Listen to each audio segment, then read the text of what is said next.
पांचजन के डिजिटल मंच पर आप सभी का स्वागत है। मैं मासूमा चौरसिया और जैसा कि आप सब जानते हैं कि नवरात्रों की शुरुआत हो चुकी है और नवरात्र के मध्य में पांचजन की टीम आ पहुंची है राजधानी दिल्ली के कालका जी मंदिर में, जहां मां दुर्गा ने महाकाली के रूप में असुरों का संहार किया था, जो एक शक्तिपीठ बना और इस पीठ का स्वरूप हर काल में बदलता रहता है।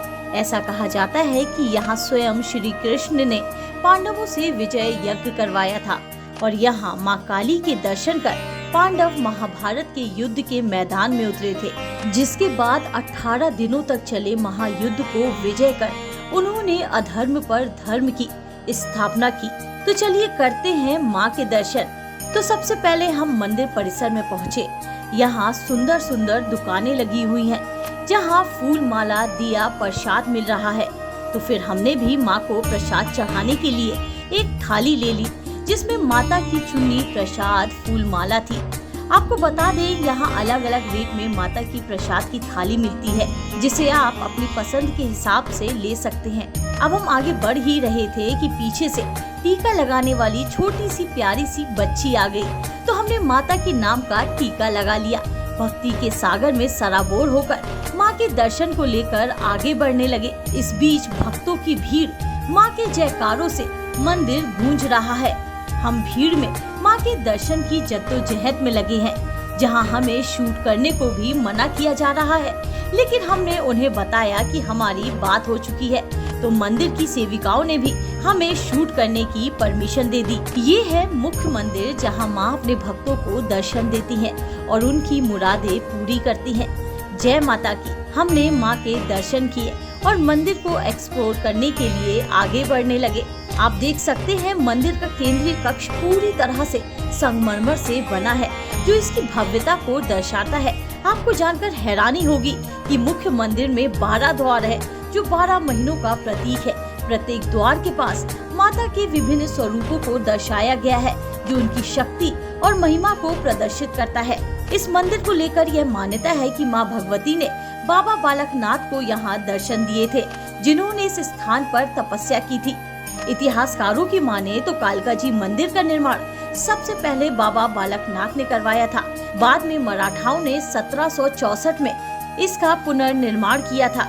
यह मंदिर 3000 वर्षों से अधिक पुराना माना जाता है। अब चलिए इस मंदिर और माँ के चमत्कारों से जुड़ी जानकारी हम स्वयं यहाँ के पीठाधीश्वर महंत श्री सुरेंद्र नाथ अवधूत जी से लेते हैं। बहन जी, हम जानना चाहेंगे कि इस कालका जी मंदिर से जुड़े इतिहास के बारे में। मंदिर का निर्माण कैसे हुआ, कैसे माँ यहाँ विराजमान हुई? आद्यशक्ति पराम्बा भगवती कालिका का यह पीठ अरावली पर्वत श्रृंखला के सूर्यकूट नामक पर्वत पर स्थित है।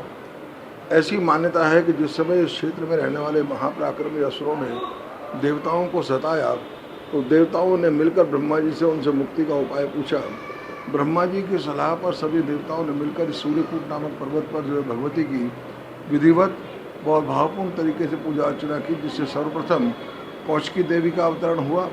कौशिकी देवी ने अनेकों महापराक्रमी असुरों को मार गिराया, लेकिन रक्त बीज का वध न कर सकी, क्योंकि रक्त बीज को ये वरदान प्राप्त था, यदि उसके रक्त की एक भी बूंद धरा पर गिरेगी तो उसके जैसे ही अनेकों महाअसुर उत्पन्न हो जाएंगे, जिसके कारण वो अवध हो जाता। उस समय माँ कौशिकी ने माँ पार्वती की ओर निहारा, जिससे भगवती ने क्रोध करके अपने भृकुटी से भद्रकाली को प्रकट किया। भद्रकाली ने योगिनियों और भैरवों सहित रक्त बीज का समूचा रक्तपान कर लिया, जिसके कारण वो मारा गया। उसके बाद देवताओं ने भगवती की स्तुति की और माँ ने उनको ये वरदान दिया कि आज के बाद जो भी मेरी यहाँ पूजा अर्चना भावपूर्ण तरीके से करेगा, उसकी समस्त मनोकामनाएं पूर्ण होंगी।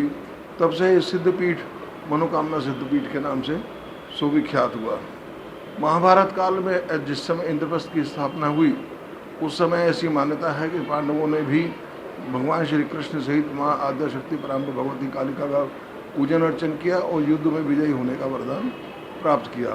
तत्पश्चात 15वीं और 16वीं शताब्दी के मध्य नाथ संप्रदाय के बाबा बालकनाथ यहाँ आए और उन्होंने इस मंदिर का जो है जीर्णोद्धार कराया। तब से नाथ संप्रदाय के योगी यहाँ महंत परंपरा में लगातार अभी तक जो है पीठासीन होते रहे और ये क्रम जो है अनवरत रूप से आज भी जारी है। महन जी, हमने सुना है मंदिर के बारे में कि यहाँ पे अष्टमी की सुबह आरती होती है, उसके बाद सीधे दशमी को उनकी आरती होती। तो क्या इन इन दिनों के बीच में क्या कुछ विशेष होता है, कि इसके पीछे की कहानी क्या है? देखिए, यहाँ हमारी ऐसी परंपरा है कि अष्टमी की सवेरे की आरती होने के बाद नवमी की दोनों आरतियाँ नहीं होती, अष्टमी की संध्या की आरती भी नहीं होती, अर्थात इस प्रकार जो 3 आरतियाँ नहीं होती, क्योंकि ऐसी मान्यता है कि उस समय माँ भगवती मेले में घूम घूम कर अपने भक्तों की सुध लेती है, और इसलिए जो है वो उनकी आरती नहीं की जाती। सिर्फ दसवीं के प्रातःकाल जो है भगवती की आरती की जाती है। अच्छा महन जी, एक चीज़ और जाननी थी हमारे दर्शकों को कि यहाँ के बारे में ये कहा जाता है कि जैसे ग्रहण होता है, सूतक लगता है, तो सारे मंदिर बंद होते, पर कालका जी मंदिर का ऐसा दरबार है कि जो उस दौरान बंद नहीं होता है। तो इसके पीछे की क्या कहानी है? देखिए, भगवती जो है काल चक्र स्वामिनी है और सभी ग्रहों की स्वामिनी है, तो इस पर उनके किसी प्रकार का प्रभाव नहीं होता। इसलिए ग्रहण के दौरान भी आप देखेंगे उज्जैन का महाकाल और दिल्ली के जो कालका पीठ जो है इसके पटबंद नहीं किए जाते, बल्कि उस समय जो है विशेष पूजा अर्चना की जाती है। महन जी, जब नवरात्र होते हैं तो नवरात्र में माँ कालिका मंदिर में क्या कुछ विशेष आयोजन होते हैं? समय क्या होता है पूजा का? क्या भोग उनको लगाया जाता है? कुछ स्पेशल होता है? इसके बारे में कुछ हमारे दर्शकों को बताइए। देखिए, नवरात्र के अवसर पर कालका जी मंदिर में भक्तों को भारी भीड़ जुटती है। अधिकतर भक्त लोग हैं माँ के दर्शन करने के बाद अपने जो है व्रत का पारायण जो शुभारंभ करते हैं, इसलिए भक्तों की भारी भीड़ रहती है। और 7 दिन तक यानी सप्तमी तक भगवती को केवल जो है पंचमेवा बूरा और घी का भोग लगाया जाता है। अष्टमी के दिन भगवती को जो है नाना प्रकार के नैवेद्य और व्यंजनों का भोग लगाया जाता है। महन जी, हम ये भी जानना चाहेंगे कि जब नवरात्र की समाप्ति होती है तो उस दौरान क्या कुछ विशेष आयोजन होते, कुछ विशेष अनुष्ठान होते हैं मंदिर में? नवरात्र के अवसर पर महंत परिसर में राष्ट्र कल्याणार्थ श्री सचचंडी महायज्ञ का आयोजन किया जाता है, जिसमें वैदिक विद्वान भगवती का जो है उस अनुष्ठान को संपन्न कराते हैं। प्रातः 8 बजे से 10 बजे तक जो नाना वेदियाँ जो बनाई जाती हैं, प्रधान वेदी, उसके बाद जो गणेश अंबिका वेदी, सप्तकृतमात्र का सब चिरंजीव योगिनी पीठ, वास्तुपीठ, क्षेत्रपाल ईशान कोण में जो नवग्रह मंडल आदि की स्थापना की जाती है। पहले उनका जो है नित्य प्रति उनका आवाहन करके उनको जो है षोडशोपचार उनका पूजन किया जाता है। उसके बाद 10 बजे से 1-1:30 बजे तक जो है हवन का क्रम चलता है, और संध्या के समय श्री दुर्गा सप्तशती का पाठ होता है। बहन जी, मैं एक चीज़ ये भी जानना चाहूँगी, हमारे दर्शक जानना चाहेंगे कि माँ काली गौरा है, माँ काली ने ये रूप क्यों धरा?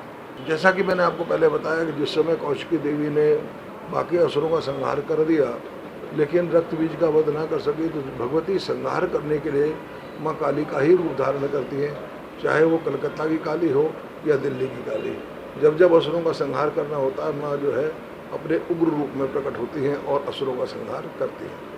महन जी, मंदिर से जुड़ा कुछ चमत्कार आप बताएंगे हमारे दर्शकों को? देखिए, अगर मैं कहूँगा इससे बेहतर तो होगा या भक्तों से पूछा जाए, भक्तों का श्रीमुख से सुनेंगे तो आपको भगवती के अनेकों चमत्कार सुनने को मिलेंगे। निसंतान संपत्तियों को, संतान की उत्पत्ति होना, असाध्य रोगों से मुक्ति होना, यहाँ तक कि जो काल के मुख में चले गए हैं ऐसे लोग भी जिन्होंने डॉक्टरों ने जवाब दे दिया है, मैंने जो है ऐसे लोगों को भी माँ की शरण में आकर ठीक होते देखा है। तो ऐसे इसलिए भक्तों के चमत्कार तो अनेकों हैं, और भगवती की कृपा से जैसा भी जो कामना से आता है, क्योंकि भगवती जो है मनोकामना सिद्धपीठ के नाम से सुविख्यात है, तो जो जिस कामना को लेकर आता है उसकी पूर्ति होती है। इसीलिए बिना किसी निमंत्रण के नवरात्र के अवसर पर लाखों श्रद्धालु भक्त जो है माँ के दरबार में जुटते हैं। महन जी, यहाँ पे शिवलिंग है, उनके बारे में भी सुना है कि वो स्वयंभू हैं, कुछ बताएंगे इसके बारे में? तो भगवती कालिका के दक्षिण पार्श्व में महाकाल की पूजा अर्चना की जाती है। उसी दृष्टि से जो ये स्वयंभू महाकालेश्वर शिवलिंग है, इसकी पूजा अर्चना भगवती के साथ साथ पूरी की जाती है। बहुत बहुत धन्यवाद महन जी, जय माता की। अगर आप भी कालका जी मंदिर पहुंचना चाहते हैं तो दिल्ली मेट्रो आपके लिए सबसे उपयुक्त माध्यम है। कालका जी मेट्रो स्टेशन मंदिर के नजदीक है।